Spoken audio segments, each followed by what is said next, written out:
City dahil nga merong isang napaka-importanting misyon ang sinagawa ang NBI Technical Information Division or TID. Dito nga sa loob ng bahay na ito ay na-arresto ng mga operatiba ng NBI TID. Itong si Sir Dennis Abagon, no? Siya ay engineer ng DPWH at officer in charge ng iba't ibang mga divisions sa may bahagi ng DPWH Mimaropa. Inabot ng 2 araw na surveillance at effort ang NBI TID bago ating kanilang mga units na sumuporta sa kanila para makuha, no, itong ating subject. Dito pala mga kapuso, kalapit ni Engineer Abagon, yung 2 tao naman dito, nakikita nyo mga kapuso, hindi na natin sila papangalanan. Sila ay inaresto rin ng NBI dahil sa reklamong obstruction of justice dahil sila raw ay kasama nitong ating subject nung siya ay mahuli, no, sa kanyang pagkatago. Dito naman mga kapuso, makikita natin mga NBI agents ongoing ngayon sa pag-account, inventaryo ng mga gamit na na-recover kay Engineer Abagon. Kung makikita nyo mga kapuso, dito na, ilapit na yung konti. Ito yung bag, no, ni Engineer Abagon nang abutan siya dito ng NBI. Meron na mga kumpletong gamit, may damit, may gamot. Pero medyo interesting dito mga kapuso, kung nakikita nyo doon sa ibang unahan na yun, may mga sets ng cellphones. At ang medyo kapasin-pasin dito mga kapuso, meron siyang isang bagong SIM card, no? Ito, SIM card. At isang cellphone, no, na analog.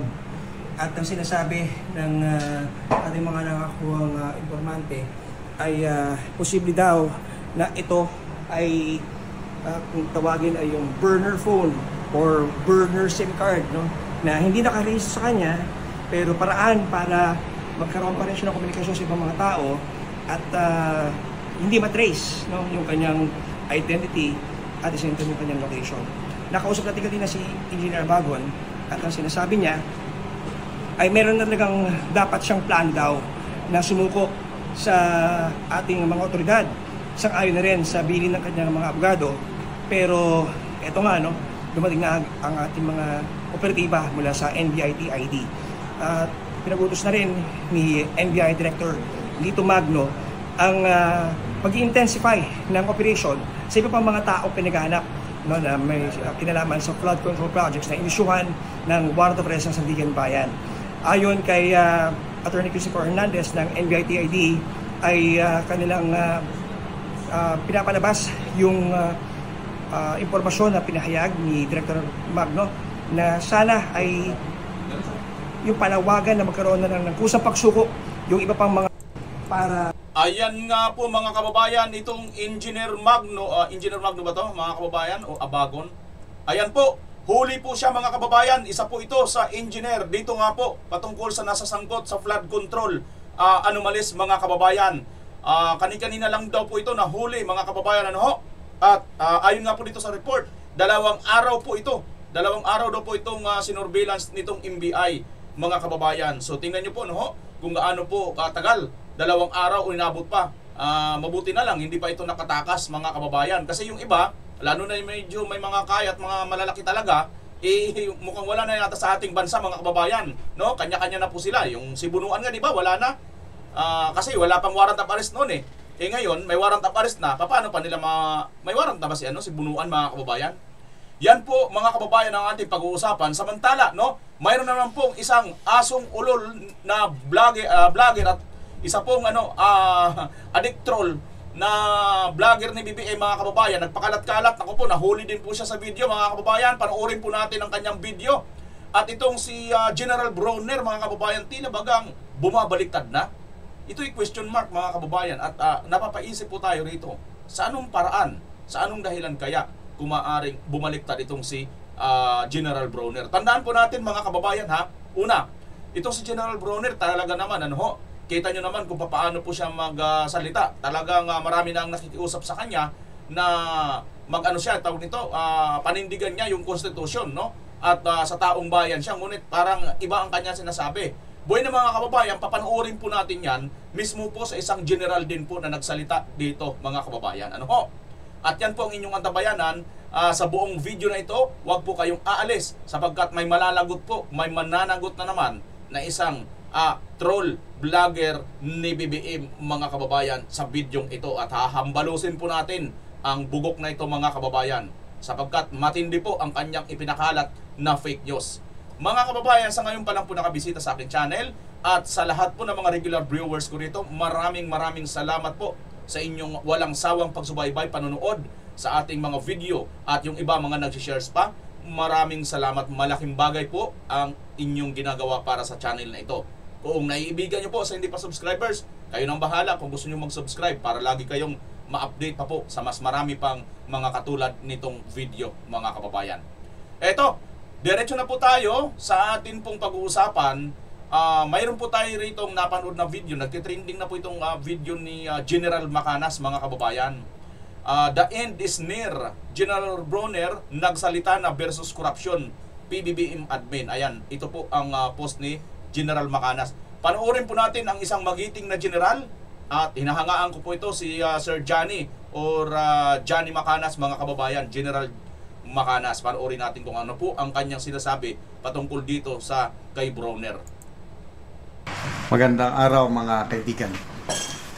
Bigyan natin ng reaction, opinion itong post ni Ed Alunan.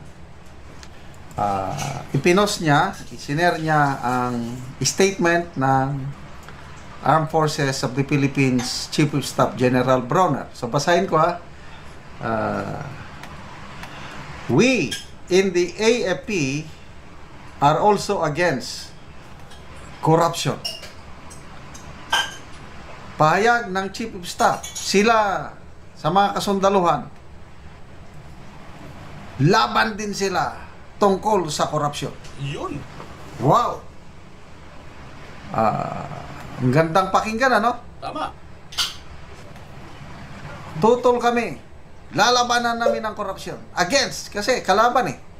Correct. Ito lang ang comment ni Ed Alunan, basahin ko lang. If you oppose a peaceful kudita, wala namang peaceful kudita siguro. Kung kudita, either madugo or talagang biglaan. Kung hindi nakapaghanda yung other side, walang mangyari. Kung nakapaghanda, madugo. If you oppose a peaceful kudita or a withdrawal of support from the president, then you are effectively siding with corruption. And that is harmful to our country. Our economy will suffer. Our international standing will deteriorate. Leaders will hesitate to extend credit. And even our assets abroad may be frozen.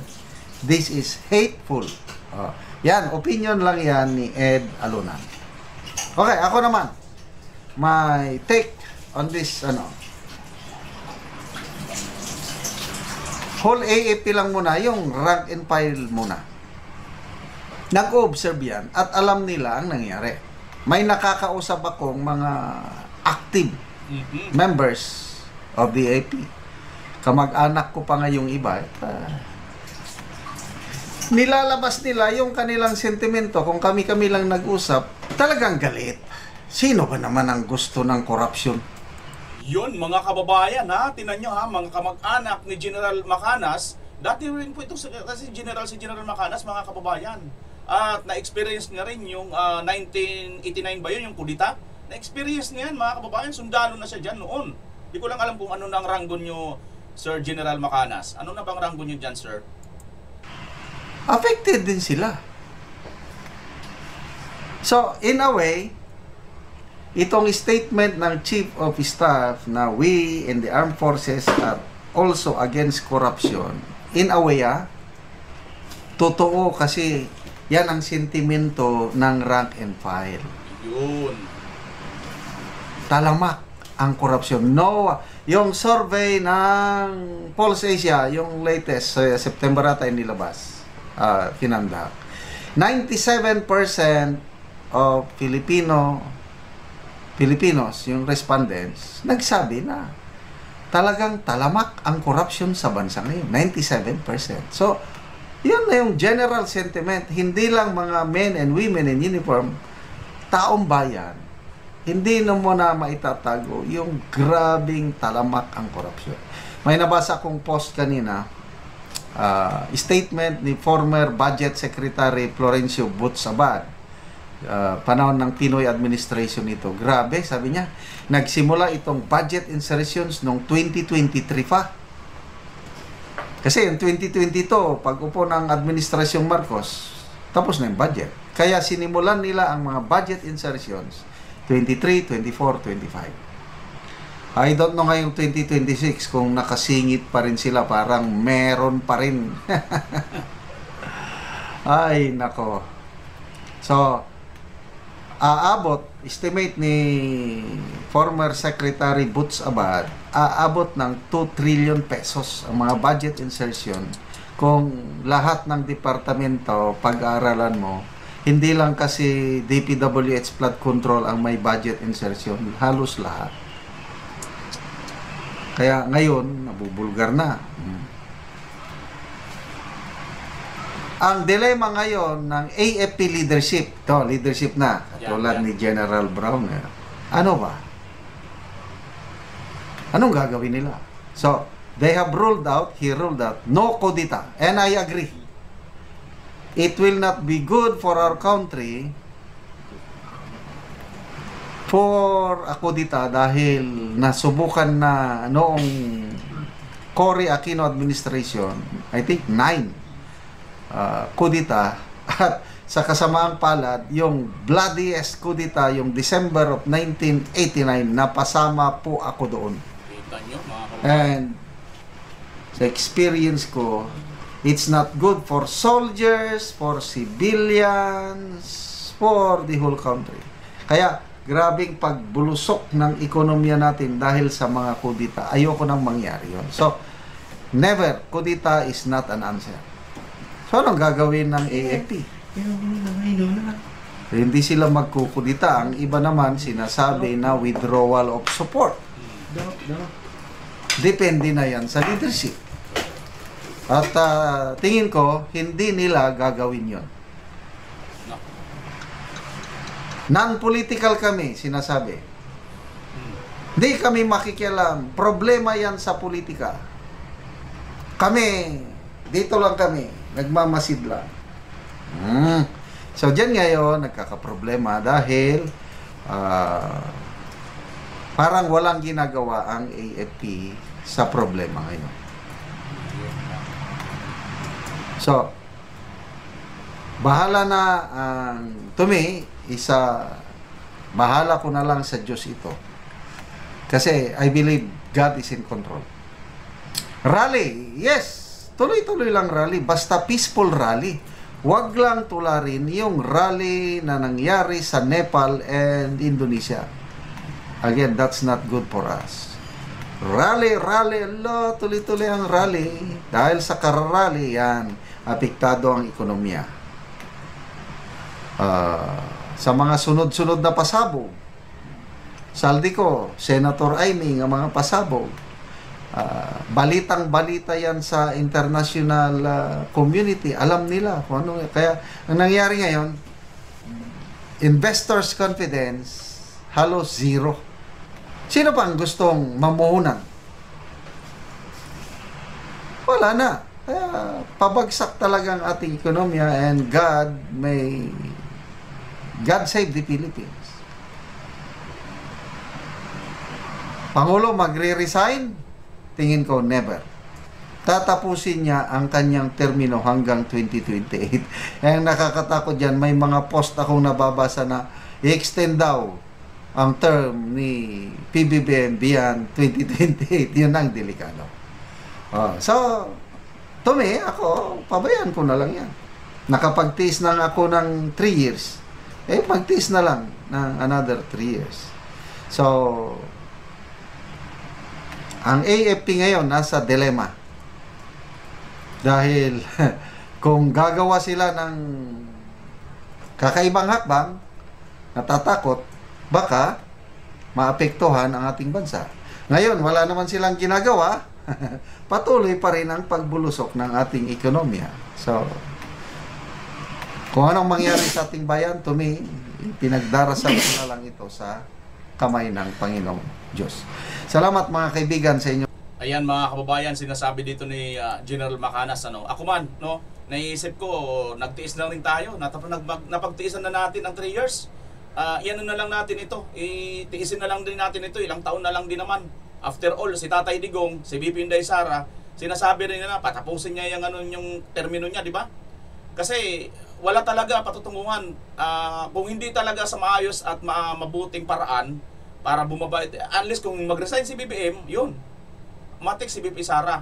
Ang problema mga kababayan, ano ho, bago natin tunguhin yung tungkol dyan, ito muna.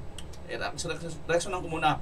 Maliwanag dito ha, kaibigan, kakilala, kamag-anak ng dating general, itong si General Macanas, di rin sila kontento sa nangyayari ngayon.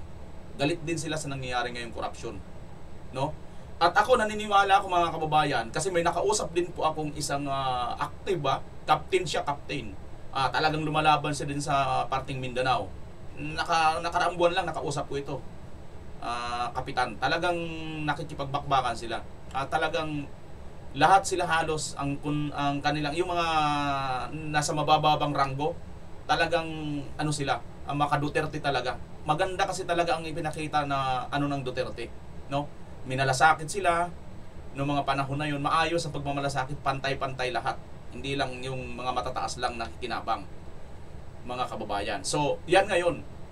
So, nakikita ko rito, tumutugma ang sinasabi ni General Macanas na ang kanyang mga kamag-anak at mga kakilala niya ng mga general din, mga nandyan din sa posisyon ngayon, active, no? At yung kanakausap ko na captain, na active din ngayon, na talagang ayaw din nila ng ganitong korupsyon. Ang problema itong kanilang pinuno ngayon, si Bronner, mga kababayan. Kasi si Bronner, no, di ba, na-issue din siya, na kasama rin siya doon. Maraming ang lumabas na mga video na kausap niya si Martin, kausap niya si Saldico, di ba? At okay na, di ba?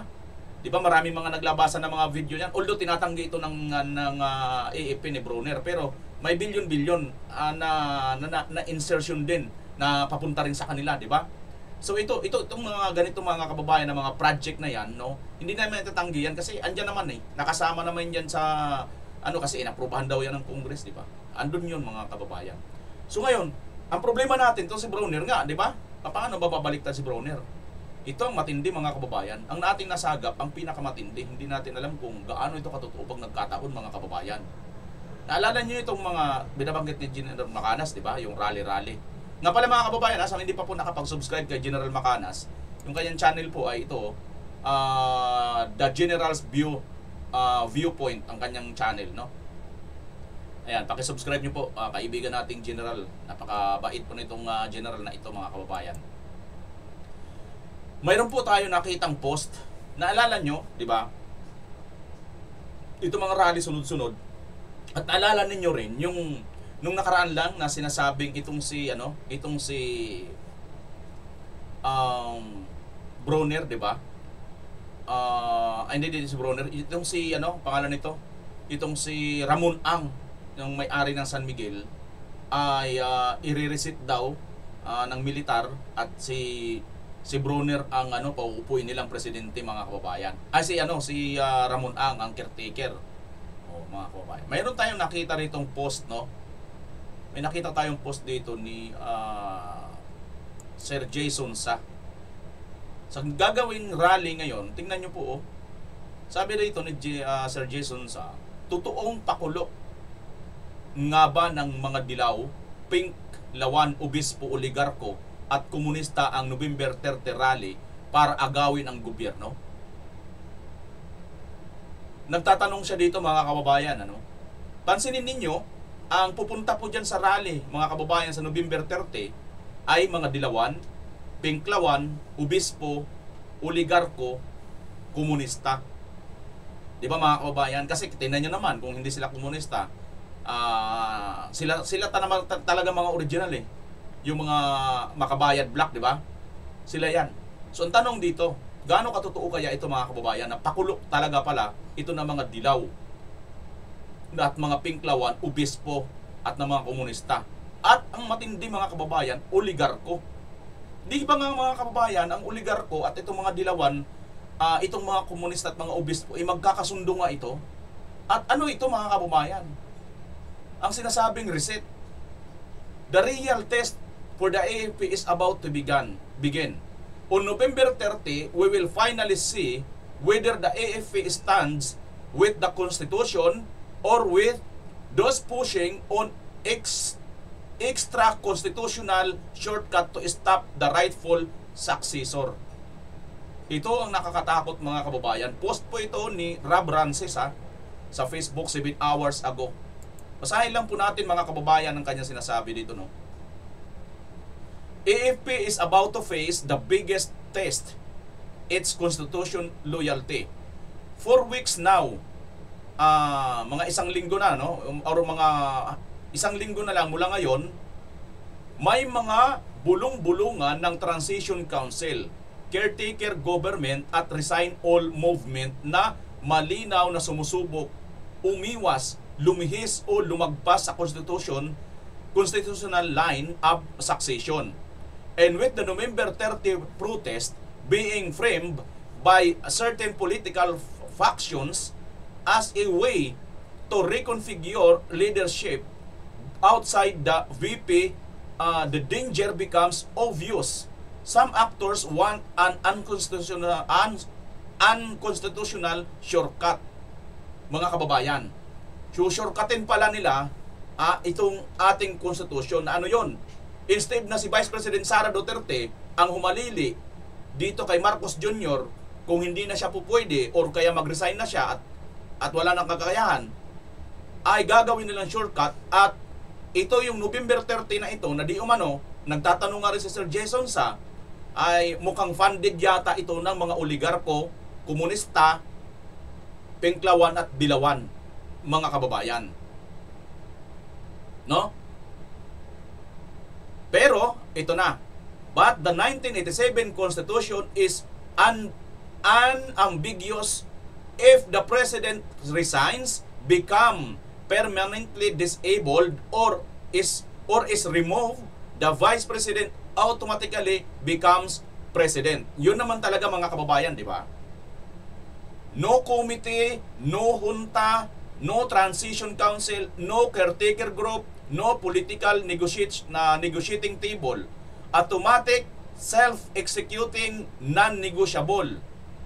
This means only one thing: the AFP must protect the constitutional succession, not the wishes of politicians or political groups terrified as is of Sara Duterte presidency.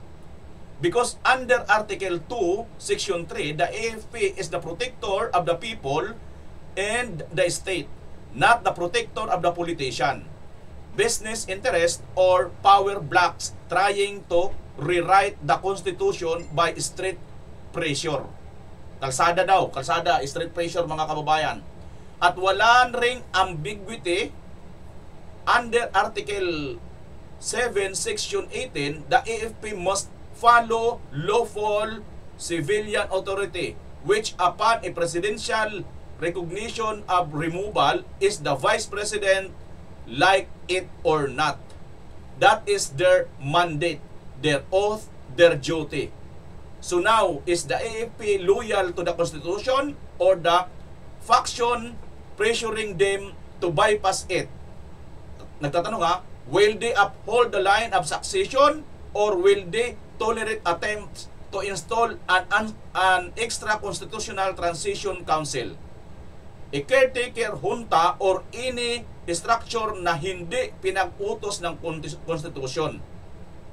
Because November 30 will reveal something deeper than protest attendance. It will reveal where the armed forces truly stand. Are they protectors of the republic or protectors of the fearful few? Filipinos expect, demand, and deserve only one answer: uphold the Constitution, protect the succession, defend the republic, not the ambitious of those who fear the rightful successor. Will AFP choose the side of the law? The country is watching. Opinion by Rob Rances, mga kababayan. Yan daw po ang opinion ni Rob Rances. Ha? Ito rin mga kababayan, opinion at tanong din ng bayan. Para saan ba kayo, AFP, Chief of Staff Brunner? Para ba kayo sa taong bayan? Para ba kayo sa konstitusyon? Or para kayo doon sa mga oligarko, mga pinklawan, at kakampi ng mga MPing komunista? Saan ba kayo pumapanig, General Brunner? Para ba kayo sa konstitusyon? Para ba kayo sa bayan, sa inyong sinumpayang tungkulin? Or para kayo doon sa kalaban ng ating pamahalaan na mga MPA terorista, mga komunista? At dito sa mga oligarko na hindi mandato or walang mandato, mamili kayo or hindi kayo dapat mamili eh. Dapat piliin ninyo talaga ang konstitusyon dahil doon kayo nanumpa, General Brunner. Mga kababayan, abangan po natin ito. Abangan po natin ito kasi mukhang nagpauna na sila, no? Nakakatakot pala. Mukhang nagpapauna sila about doon, mga kababayan, sa pagpapatunog nila na to, no? Na itong papakulo nila na ito daw si ang gagawing caretaker at i-resit nitong ni Brunner or nitong AFP. So, itong rally siguro, mga kababayan, mangyayari kaya ito? Naku, nakakalungkot. Napakalaking gulo siguro ito, mga kababayan. Sana naman wag mangyari ito, Sana naman wag itong gawin nila. Wag nilang abusuhin. Wag sana silang lalabag at aabuso ng sobra-sobra, mga kababayan. Nakakatakot na senaryo pag mangyayari na itong mga kababayan. Hindi ito magandang senyales. Di ba, mga kababayan? Kasi nung nakarang araw lang, nagpakulo sila eh. Re-resit daw eh, no? So yan. Samantala, mga kababayan, ito na kasi yan, no? Kung tutuusin, ito na kasi dapat yan. Panoorin natin. Marcos na magpapasko sa kulungan ang mga sangkot sa flood control scandal. Pero banat ni Vice President Sara Duterte, dapat ipakulong ng Pangulo ang kanyang sarili. Nasa frontline na balitang yan si Maricel Halili. Makukulong na sila. Wala silang Merry Christmas. Diretsahang bantayan ni Pangulong Bongbong Marcos laban sa mga dawit sa maanomaliang flood control projects. Babala niya. Yang mga taong yan na kasabwat dyan, eto, mga walang hiyang ito, sa nagnanakaw ng pera ng bayan, tapos na ang maliligaya ninyong araw. Hahabulin na namin kayo. Kasama sa listahan ng pinakakasuhan sa ombudsman ng 37 individual, kabilang ang ilang mambabatas, kontratista hanggang sa dating opisyal ng DPWH. Pero hindi pa kabilang dyan ang pinsan ng Pangulo na si House Speaker Martin Romualdez. Sabi kasi ng Pangulo, dapat malakas ang mga ebidensya para siguradong may mananagot. With the Speaker, no. Not as yet. Not as yet. If something else comes out, then he might have to be answerable for something. So, again, we don't file cases for optics. We file cases to put people in jail or to make people answer. Pagtitiyak naman ni DPWH Secretary Vince Dizon, merong magpapasko sa kulungan. Non-bailable itong mga kasong ito. At least 40 pong mga napahigan na ng kaso ang magpapasko sa kulungan. May banat naman si Vice President Sara Duterte sa mga dapat daw ikulong. Dapat isali si Bongbong Marcos kasi siya ang pumirma ng 2025 GAA. Pwede na niyang ikulong ang sarili niya. Aminin na niya na talaga, meron siya pagkukulang. At hindi lang maliit na pagkukulang, malaking pagkukulang. Meron siyang malaking pagkukulang sa kanyang trabaho. Sang-ayon din si ACT Teachers Party List Representative Antonio Tino na dapat managot si PBBM, pati na sina nooy Senate President Cheese Escudero at nooy House Speaker Martin Romualdez, partikular sa issue ng 2025 national budget. Ang insert. Di ba, mga kababayan? Sabi nga ni BP Inday, dapat aminin niya na. dapat siya na ang magpakulong sa sarili niya kasi nga pumirma siya mga kababayan siya yung pumirma talaga niyan tingnan niyo to si attorney Attorney Guanzon. Siya yung gumawa ng problema, siya rin na magsusok. Sa akin na, para naman ako ginutos sa sarili kong mantika. Ay, totoo naman, di ba? Ibig ko sabihin, si Marcos pa ang hero ngayon? Ikaw may gawa nitong problema namin Sign ka ng sign ng budget ng tolerate kung pinsan mo? Yes! Sasabihin mo, ako ang hero kasi ako ang nag-discover ng mga flood control. Hindi! Tao nakadiscover ng mga flood control. Yes! Lumabas lang si Marcos ng maaga kasi sinabihan na siya na pag hindi ikaw lumabas against this ghost projects, ipupulgar ka na ng mga tao, magsisimula ng mga rally. Bakit? Bakit siyang hero? Ang tao ang hero! Ayaw nila kay Sara. Stop election! Siya yung gumawa ng problema. Yan mga kababayan, ayaw nila kay Sara, stop election. Di ba? Sabi ni Attorney Rowena Guanzon, siya talaga may problema mga kababayan, siya yung pumirma nito Di ba? Siya ang pumirma nito, siya talagang mayroong pananagutan na malaki dito. Yun naman po talagang kahit pa sabihin natin, kahit pa pagbalik-baliktarin natin, kahit pa itong mga kakampi niya, itong mga troll at mga vloggers niya at itong mga mainstream media, alam nila yan mga kababayan. Lalo na dito sa mga mainstream media, hindi lang talaga sila makapag-komentaryo ng todo-todo kasi nga yung iba dyan, balibalita natin, ang amo nila sangkot din dito, di ba? Yung iba, wala naman din tayong pinapangalanan mga kababayan. Yan po yung mga balibalita at nasasagap natin. Na yung kanilang mga amo dito sa kanilang mga estasyon, mga sangkot din dito sa flood control corruption na ito mga kababayan. So ngayon, ang nangyayari, instant makapagbalita ito mga mainstream media natin, pigil, di ba? So masakit isipin, pero ganun talaga ang realidad mga kababayan Kasi nga, amo mo yan hindi mo rin talaga kayang ihulog or kailaglag. Hanggat nakikinabang ka sa kanya, ikaramay ka rin sa kanyang ginagawang kalukuhan, di ba mga kababayan? So ngayon, anong nangyayari ngayon? Dapat ikulong ni Marcos ang kanyang sarili ayon kay Vice President Inday Sara Duterte. Dahil siya naman talaga ang nito punot dulo, di ba? Sa kanya nag-umpisa, pumirma siya.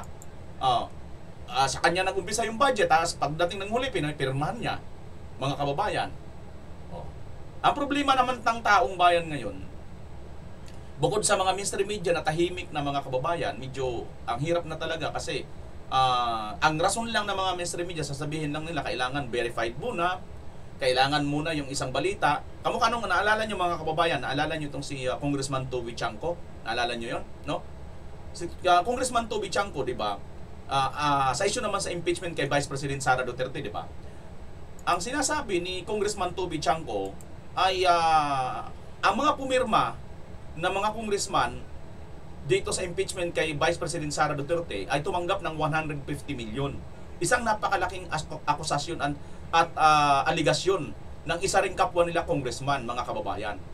Napakalaking balita sana ito, ngunit binalita nga ito ng mga mainstream media pero hindi na nila ito kinulit ng kinulit. Di ba mga kababayan? Bagkos, kanila na ngayon pinurso yung balita na talagang impeach si Vice President Inday Sara Duterte. Di ba lumalabas mga kababayan? Ang tanong ko nga dito, sabihin, ang rason kasi siguro ng mga mainstream media, sasabihin nila, wala naman nagsampa ng kaso, wala namang at saka hindi credible yung akusasyon ni Congressman Toby Chanco. Kung hindi pala, bakit hindi nila kasuhan? Gets nyo mga kababayan? So nanahimik lang sila doon sa pasabog aligasyon ni Congressman Toby Chanco na may 150 bawat isang congressman na pumirma sa impeachment kay Vice President Sara Duterte. Kita nyo na mga kababayan kung paano pumanahimik at paano pipiliin ng mga mainstream media yung kanilang gustong banatan at gusto nilang ibalita. Kaya mahalaga po, salamat sa mga nandito mga kababayan. Bagamat yung iba dito may mga trolls at bagamat may iba dito mga kababayan na hindi naman natin supporters, pero salamat pa rin kasi nandito kayo. Tuloy-tuloy nyo lang mga kababayan, at least kayo paano may mapupulat naman kayo dito na tama at totoong impormasyon. Okay? Speaking of tama, totoong impormasyon mga balita, iwasan nyo pong panuorin ang susunod na vlogger na ito mga kababayan dahil baka isa ito sa mga na-hire sa libu-libong trolls ni Marcos Jr. Panoorin nyo ito mga kababayan at mukhang katakot-takot matatambakan ito ng kaso na ito, itong bugok na ito. Nandito na naman ako. Good morning, Dian! At good evening dito. Ito, seryoso ang pag-uusapan natin ha. A1 information na naman ito, okay? Para sa darating na rally, kaya mag-iingat yung mga kababayan natin na mga kababayan ha, ito ang premise niya rito, A1 information daw ito. Pag sinabi mo bang A1, ibig sabihin, hindi po I1 ha. Hindi po ibig sabihin iwan ka, hindi. Iwan ko sa iyo diyan, hindi ganoon ha. Ito po ay pag sinabing A1, A or kaya 1, ibig sabihin talagang verified, talagang to. Ayon dito sa vlogger na ito ha, A1 daw mga kababayan. Tuloy natin. Ano sabi niya sa A1 na yan? Ano ba itong A1 mo na ito?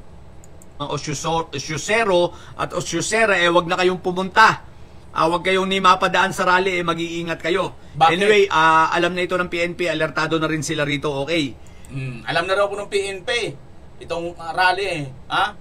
Alam na daw po ito, A1, alam ng PNP at binabalaan niya yung mga tao, wag na tayong pumunta, wag na raw pumunta. Sige, panoorin nyo. On top dun sa 100 na mga taga Davao City na pupunta sa nandyan na pala sa Maynila ngayon yung sinabi ko noon ng mga tao ni Sunny Buenaventura, tao nila Bongo, merong 60. Okay, ito malupit ito ha, pakinggan yung mabuti. 60 na tausog na tao ni Torreon, okay? Itong 16 taong ito yung tinatawag dati na mga angel of death ng KOJC. Napag-alaman po natin na ang angel of death pala ng KOJC ay hindi mga miyembro ng KOJC, kundi ito yung mga outsider, pero pinagagwardya at binabayaran sa loob, nasa binabayaran at nasa payroll ng KOJC. Okay, sila po ay mga tao ni Attorney Torreon.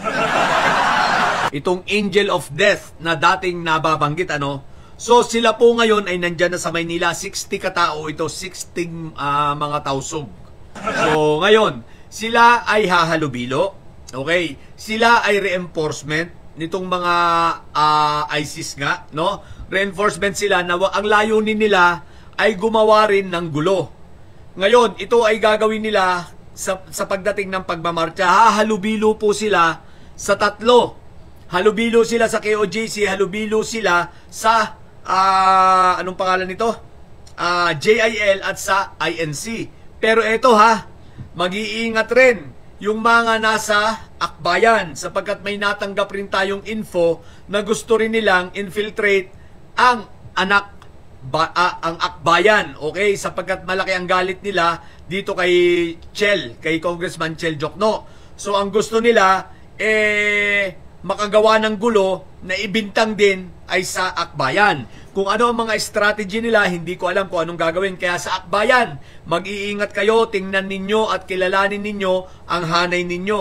Na kapag kayo ay nagko-conduct na ng rally, ay siguraduhin ninyo na ang mga kasama ninyo ay pawang talagang mga legit na member ng Akbayan. Okay? Sapagkat sila ay halubilo at gusto rin, ang layunin nila ay mag-create ng gulo na upang sa ganon, mag-fuel, gumawa ng tensyon para sa ganon ang pagbintangan, maging magulo at ang pagbintangan ng mga kaguluhang yan ay pakana ng administrasyon. Kaya mag-iingat kayo. Akbayan, ilan sa 16 ito ay naatasan para magpanggap na kasamahan ninyo. Okay? Ang info pong ito ay nanggaling lang dyan sa basta sa Mindanao. The A1 information ito. Alam na po ito ng PNP na nandyan na sa Maynila yung 60 kataong tausog na ito. Alam na po nila, alam na po ng AFP, alam na rin ng PNP. Kaya lang pinag-iingat po kayo, Akbayan.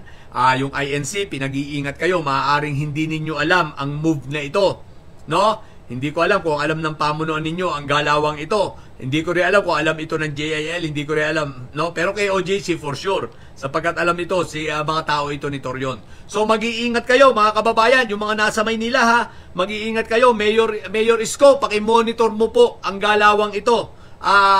Mabuti na rin yung may info kayo, iba na rin po yung nag-iingat. Lahat po ng mga information na lahat ng mga posibilidad ay kailangan tinitingnan sa ganitong pagkakataon. Okay? So, tulad ng sinabi ko, A1 information po ito. So, mag-iingat po tayo sa mga kababayan natin. Mag-iingat po kayo. Okay? Yung mga INC, KOJC, na matitigas ang ulo, bahala kayo sa buhay ninyo. Okay? Pero basta ako, ang sigurado ko, ang inihintay ko, ay ang November 19, sapagkat sa November 19, si PBBM pa rin ang presidente.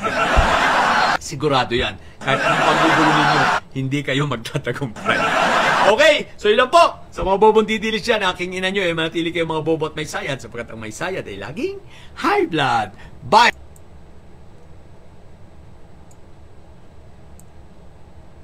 Hindi ako na high blood sa'yo.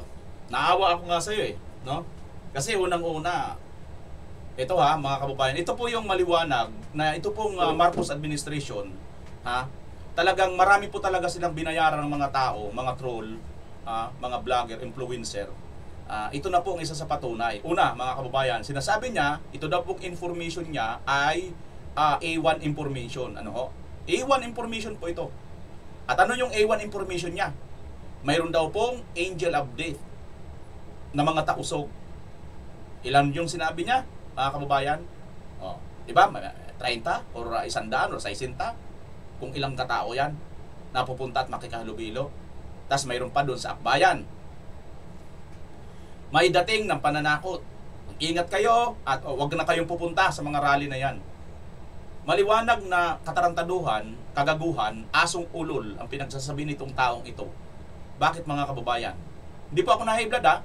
Ini-emphasize ko lang na asong ulol po ito, na bumubula ang bibig ng bumubulak, no? Pagka nasasaling po ang kanyang amo, mga kababayan. Kita nyo naman, ano bang nangyari sa rally? INC rally na 2 araw, at ano pa yung sa UPI ba yun? Yung sa EDSA? Oh, anong nangyari doon? May mga tausog ka ba nakita doon, bugok? Ha?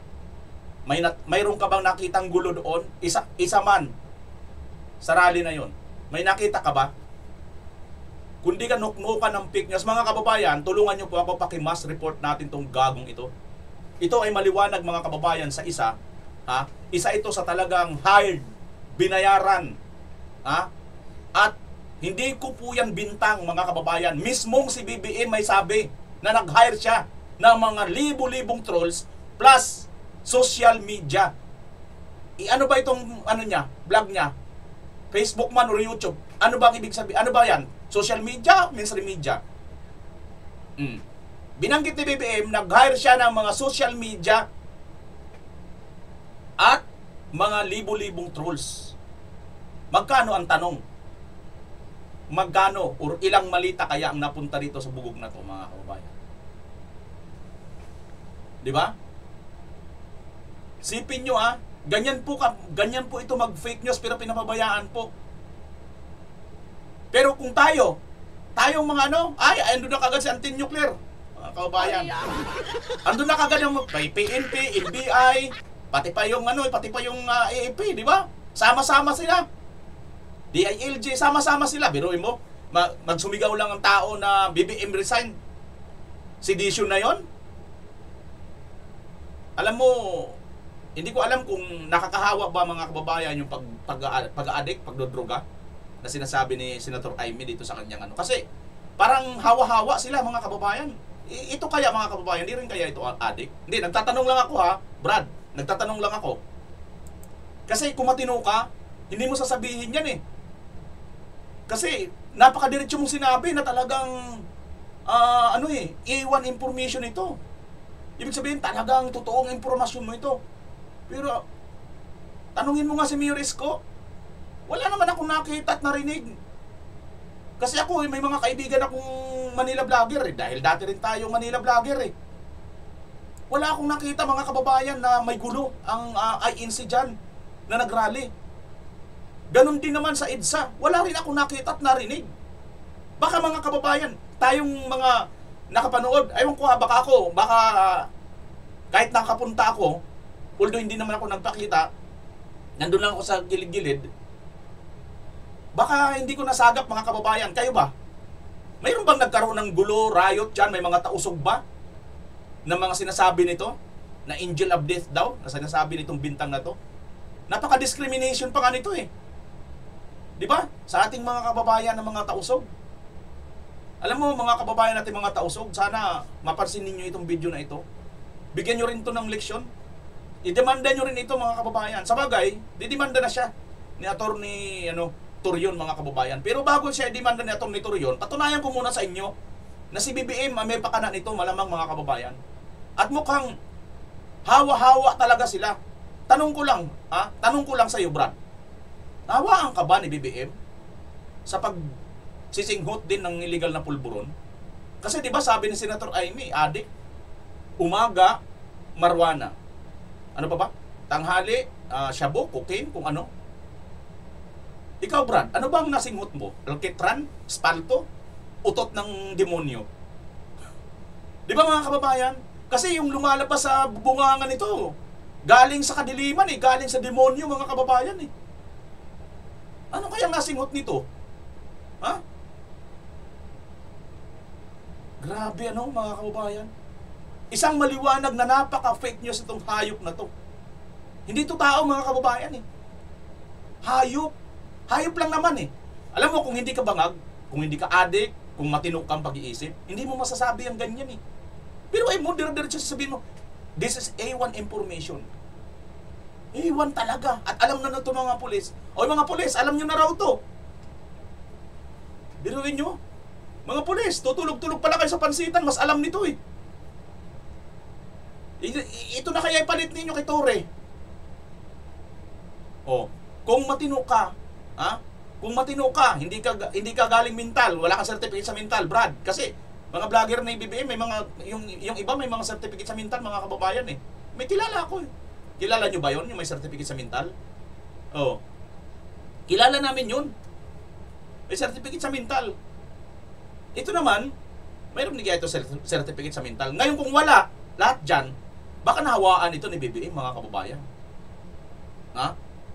Or kung wala pa rin dyan sa nahawaan ni BBM tungkol dito sa kanyang pag-illegal drugs, pagsisinghot ng illegal na pulburon, mga kababayan, kung hindi ito nahawaan ng ganon, naambunan kaya ito ng ilang malita? Tanong, Brad, ilang malita kaya, Brad? Panoorin nyo nga itong amo mo, Brad. Ito ba ang sinasabi ng amo mo? Kasama ka ba dito? Nag-start talaga ito dahil noong 2016 nagpo-protesta tayo, wala tayong makuha na oras sa ABS, wala tayong makuha sa Channel 7, wala tayong makuha sa Inquirer, wala tayong makuha sa Philstar, binabanat-banatan tayo ng Rappler. Sabi ko, the only option that we have is social media. Kaya June kami nag-concentrate. Kaya nag-hire ako ng libo-libo na troll army.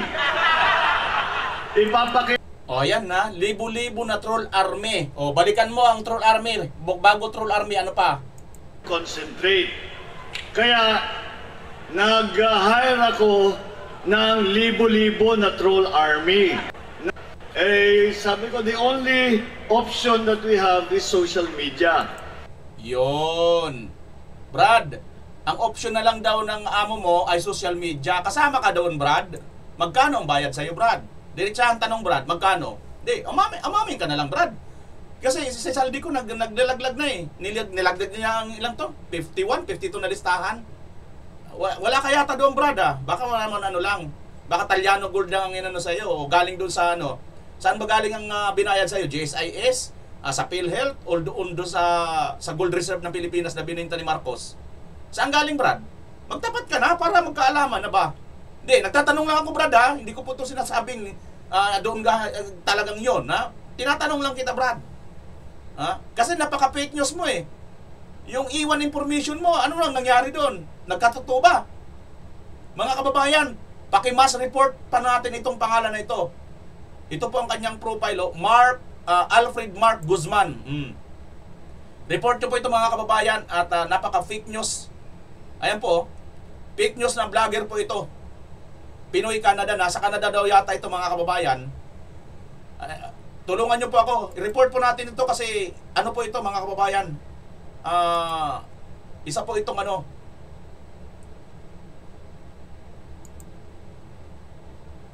isa po itong vlogger na fake news.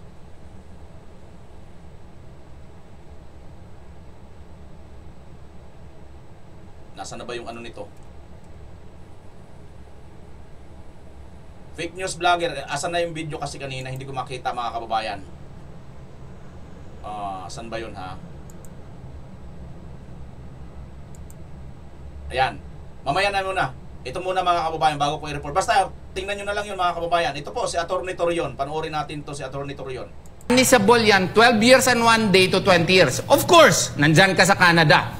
Pero darating ang panahon na pupunta ka, babalik ka dito sa Pilipinas. I guarantee you, may warrant of arrest ka dito. At isang Basa ka, iho. Basahin mo Republic Act 9372. Ano ang consequences ng mga pinagsasabi mo? Kaya nga, papailan kita ng kaso, sigurado yan, maski nasa Canada yan, no? Hindi mo siguro alam na yung ginagawa mo is a violation under Section 47 of Republic Act 9372. Punishable yan, 12 years and 1 day to 20 years. Of course, nandyan ka sa Canada. Pero darating ang panahon na pupunta ka, babalik ka dito sa Pilipinas. I guarantee you, may warrant of arrest ka dito. At isang Basa Yan mga kababayan, 12 years pala at ginagarantiyahan ka ni Atty. Torion na pag uwi mo rito sa Pilipinas ay may haharapin kang kaso at maaaresto kang gago ka. Yan, magsilbi itong babala dito sa mga gago na ito mga kababayan. Malakas din ang loob kasi nandun sa ibang bansa sa Canada eh. Pero tingin ko naman siguro mga kababayan, di naman siguro ito Canadian, di ba? Hindi naman siguro ito Canadian, mukhang Pilipino naman ang itsura nitong ugok na to eh. So, ngayon mga kababayan, anong po ang napatunayan natin dito? Ang napatunayan po natin dito, mayroon po talagang mga vlogger, social media na binayaran bukod pa sa mga troll itong si BBM. At ito po ang patunay mga kababayan. Dahil ito po, no, hindi po nila ito sinasaway mga kababayan. At sinasabi niya mayroon siyang A1 information. At ang basehan naman natin mga kababayan na ito'y vlogger ni BBM kasi si BBM mismo ang umamin eh. Sinabi niya mismo nag-hire siya eh ng mga social media eh. So, sino ba yan, di ba? O ano ba yan, di ba? Social media yan.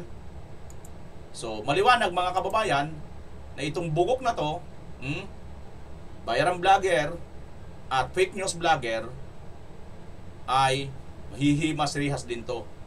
Hindi man ngayon mga kababayan, ay, huwag kayo masyadong mainip kasi alam nyo yung hustisya minsan na bagamat mabagal ito, hindi agad-agad ito nangyayari. Pero pag nangyari po ito mga kababayan, abay, medyo masakit-sakit din yan, ha?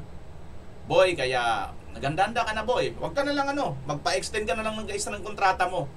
At malamang sa malamang ngayon, sa dami ngayon ng galit sa'yo, mga kababayan natin mga tausog, natutuwa ba kayo dito? Hindi ko po inuudyokan ng mga kababayan natin mga tausog, ha? Hindi ko po inuudyokan. Pinagbibintangan kayo nitong gago na ito. Mayroon pa nga siyang nabanggit na ISIS eh. ISIS daw kayo eh. Di ba?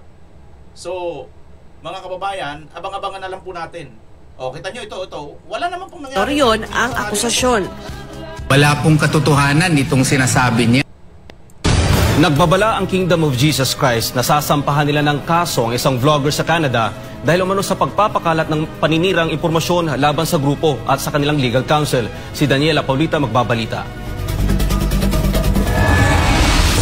Napag-alaman po natin na ang Angel of Death pala ng KOJC ay hindi mga miyembro ng KOJC kundi ito'y mga outsider pero pinagagwardya at binabayaran sa loob nasa binabayaran at nasa payroll ng KOJC. Okay, sila po ay mga tao ni Atty. Torion. Itong Angel of Death na dating nababanggit So sila po ngayon ay nandyan na sa Maynila, 60 katao ito, 60 mga tausog. Iyan ang paratang ng isang vlogger na si Alfred Mark Guzman na kasalukuyang nasa Canada laban sa The Kingdom of Jesus Christ at legal counsel nito na si Attorney Israelito Torion. Ayon sa vlogger, may ipinadala umano si Torion na 60 tausug na tinatawag na Angel of Death upang manggulo sa malawakang rally kontra korupsyon sa Maynila. Ngunit mariing itinanggi ni Torion ang akusasyon. Wala pong katotohanan itong sinasabi niya. Wala po akong mga kakilala, masyado maraming mga tausog. May mga kaibigan ako mga tausog kasi po ako'y isang balik Islam ako. Matatandaang ang terminong Angel of Death ay unang iniugnay sa KOJC noong panahon ng Senate investigation laban sa nangyaring KOJC siege. Pero binigyan diin ng legal counsel na kailanman ay hindi gumamit ng dahas ang KOJC. Alam naman natin na ang Kingdom of Jesus Christ would never sanction or promote terrorism, no? Pero wala kayong narinig na meron mang isang miyembro ng KOJC na may hawak na armas at binaril yung mga pulis doon. Tingnan mo yun, no? Ang naturang video ng vlogger ay umabot sa mahigit 14,000 likes at halos 300,000 views. Ayon kay Torion, posibleng marami ang natakot na sumali sa rally kontra korupsyon dahil sa maling impormasyon na kumalat. Dagdag pa ni Torion, imposibleng maging promotor siya ng anumang uri ng terorismo o kaguluhan. Dagdag pa niya, malaking insulto sa tausug ang paratang ng vlogger. Wala po akong balak magsaw ng trouble ng terorismo dito sa ating bansa. Ibang-iba po yan sa aking pananaw po sa buhay. Nagbabala naman ang KOJC na sasampahan ito ng kaso ang vlogger dahil sa paninirang puri. Meron tayong batas, Republic Act 9372, Human Security Act of 2007. When you accuse someone of terrorism and if it is not true, if it is false, you can be prosecuted under Section 47 of the said law. And the penalty of that is 12 years and 1 day to 20 years imprisonment kung hindi po totoo yung mga paratang ninyo. Dagdag niya, hiwalay pa ito sa kasong cyber libel na maaari nilang isampa. Naniniwala si Torion na binayaran ang vlogger upang magdulot ng takot sa publiko, lalo na sa mga nagnanais dumalo sa 3 araw na peaceful rally kontra korupsyon. Para sa Diyos at sa mahal, Daniela Paulite, SMNI News. Yan pala mga kababayan, ang purpose pala nitong gago, itong asong ulol mga kababayan na balager na ito ni BBM ay para po maghasik ng takot at hindi dumalo at hindi pumunta sa mga rally na yan. Yan pala ang kanyang main purpose. No? Nakita na natin. Ginagawa lang pala niya ito mga kababayan. Kunyari pa A1 information pa siya, pero ang totoo, ang target niya talaga para matakot ang tao pumunta dyan. Kasi po, no? Yung 300,000 na sinabi ng UPI na dadalo dyan, abay kung dumalo yan dyan mga kababayan, yung 300,000 na yan, sigurado pupunuin niya yung EDSA, kabilaan, at baka mamaya pag nagmarcha na ito papuntang Malacanang, para doon na mag-rally sa harapan ng Malacanang, abay baka wala na, baka mawalan na po sila ng pera, supply sa kanilang bayan sa kanila, baka maputol na po ang mga pagbibigay sa kanila ng pera mga kababayan, or yung mga mali-malitang pera na galing sa flood control. Yun siguro, kaya double time itong mga demonyo na ito para po siraan, no? Kahit yung KOJC, INC at itong JIL. At ang masaklap pa, yung mga kababayan natin mga tausog na nananahimik naman na wala namang ginagawang masama, gagawan niya ng istorya. Ito yung nakakalungkot mga kababayan, kasi ito ang ating presidente ngayon, walang iba kundi si Marcos Jr. ay sinasabi ng kanyang walang ibang ate mismo na siya po ay bangag noon, bangag ngayon, hindi po tumitigil sa pag-aadik-adik, hindi po tumitigil sa pagsisinghot ng illegal na droga. Yun po ang kalagayan, nakakalungkot na mayroon po tayong presidente sa Pilipinas mga kababayan. Sige nga, kung ikaw ay Pilipino, ipagmalaki mo nga sa buong mundo. Proud ako, may presidente kaming adik. Sige nga, sumigaw ka mga kababayan. Sumigaw ka, subukan mong sumigaw. Hindi po ito sarcastic, no? Magiging proud ka ba na may adik kang presidente? Isigaw mo, kung proud ka.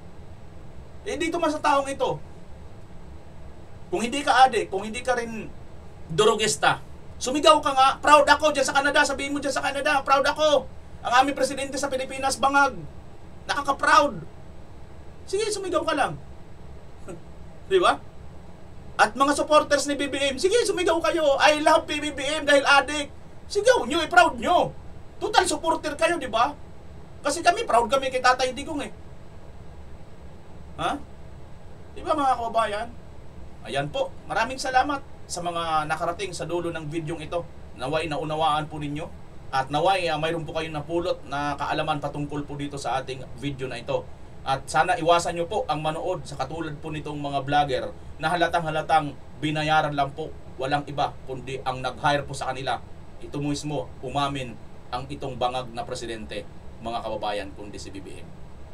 Ayan naman po, may video naman po tayong pinakita. Hindi naman po tayo rito nag-fake news, no? Hindi ko naman gawa-gawa yan. Nakita lang din naman po natin. I-share lang po din natin sa inyo. Alright mga kababayan, muli, maraming salamat sa lahat po ng aking mga viewers, mga regular viewers, mga supporters, na sulit talaga na hindi nang iwan mula noon hanggang ngayon.